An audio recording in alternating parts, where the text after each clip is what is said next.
Assalamualaikum warahmatullahi wabarakatuh. Perkenalkan, nama saya Rido Putra Hidayat dengan NIM 143-22010 dan teman saya Aldo Christopher Junior Ketaren dengan NIM 143-22008. Pada kesempatan kali ini, kami akan mengenalkan hal-hal mengenai supply chain management.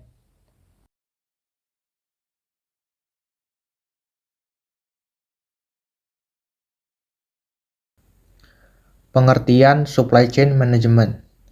Supply chain management merupakan kegiatan pengelolaan kegiatan-kegiatan dalam rangka memperoleh bahan mentah tersebut menjadi barang dalam proses atau barang setengah jadi, dan barang jadi kemudian mengirimkan produk tersebut kepada konsumen melalui sistem distribusi. Perbedaan logistik, manajemen, dan supply chain management. Manajemen logistik mengutamakan pengelolaan, termasuk arus barang dalam perusahaan, orientasi pada perencanaan dan kerangka kerja yang menghasilkan rencana tunggal arus, barang, dan informasi perusahaan. Supply chain management mengutamakan arus barang antar perusahaan, mulai dari awal kegiatan sampai produk akhir.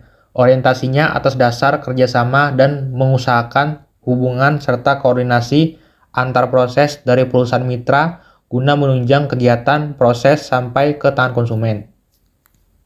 Logistik. Dilihat dari kegiatannya, logistik meliputi kegiatan seperti pergudangan, distribusi barang, transportasi barang, dan pengelolaan pesanan. Dilihat dari sisi sistem informasi yang biasanya diimplementasikan, bagian logistik biasanya mempunyai sistem informasi yang disebut WMS atau Warehouse Management System, yang meliputi kegiatan pengelolaan gudang, penjadwalan transportasi, dan pengelolaan keluar masuk barang. Supply chain management. Supply chain meliputi kegiatan logistik, ditambah dengan beberapa kegiatan lagi seperti pembelian, pengadaan, perencanaan kapasitas produksi, perencanaan pasokan, dan perencanaan kebutuhan. Kegiatan yang terpenting dalam supply chain adalah bagaimana cara untuk menyeimbangkan supply dan demand. Sehingga berdasarkan kegiatan yang dilakukan secara organisasi, seorang direktur supply chain biasanya akan membawahi bagian pengadaan, bagian logistik, bagian perencanaan, pasokan, bagian pengelolaan pesanan, dan bagian perencanaan penjualan. ERP. Karena banyaknya cakupan kegiatan perencanaan yang ada di dalam sistem informasi ERP, maka sistem informasi ini biasanya dipecah dalam beberapa modul. Untuk mengadopsi keseluruhan modul ERP tentu menyerap investasi yang sangat besar, sehingga banyak perusahaan memilih hanya membeli modul-modul tertentu yang dianggap perlu. Modul WMS biasanya merupakan salah satu bagian dari modul-modul ERP. Rantai pasok pangan dapat dibedakan atas dua tipe, yaitu yang pertama rantai pasok produk pangan segar atau fresh, dan yang kedua rantai pasok produk olahan. Rantai pasok pangan memiliki berbagai keunikan. Keunikan-keunikan tersebut dibentuk dari beberapa poin, seperti yang ada di bawah. Yang pertama, karakteristik produksi atau sumber.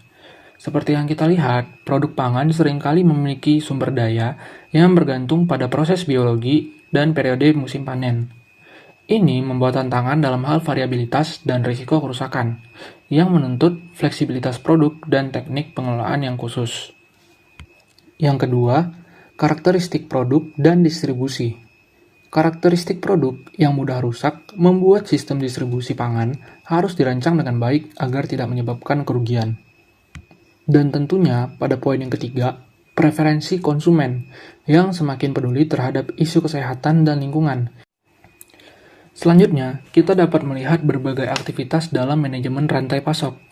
Aktivitas ini dimulai dari yang pertama, pengadaan atau pembelian, procurement or purchasing. Yang kedua, transport ke dalam, inward transport or traffic. Yang ketiga, penerimaan, receiving. Yang keempat, penggudangan atau warehousing. Yang kelima, kendali persediaan, stock control. Yang keenam, pengambilan pesanan, order picking. Yang ketujuh, penanganan barang, materials handling. Yang kedelapan, transport keluar, outward transport. Yang ke-9, manajemen distribusi fisik. Yang ke-10, recycling, pengembalian, dan penanganan limbah. Dan yang terakhir, komunikasi. Selanjutnya, tujuan logistik dan manajemen rantai pasok. Sebelum itu kita harus mengerti apa itu logistik dan rantai pasokan.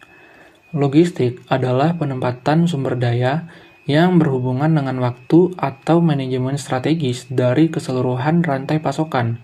Sedangkan rantai pasokan itu sendiri adalah serangkaian peristiwa yang dimaksudkan untuk memuaskan pelanggan. Tujuan keseluruhan logistik adalah untuk mencapai kepuasan pelanggan yang tinggi.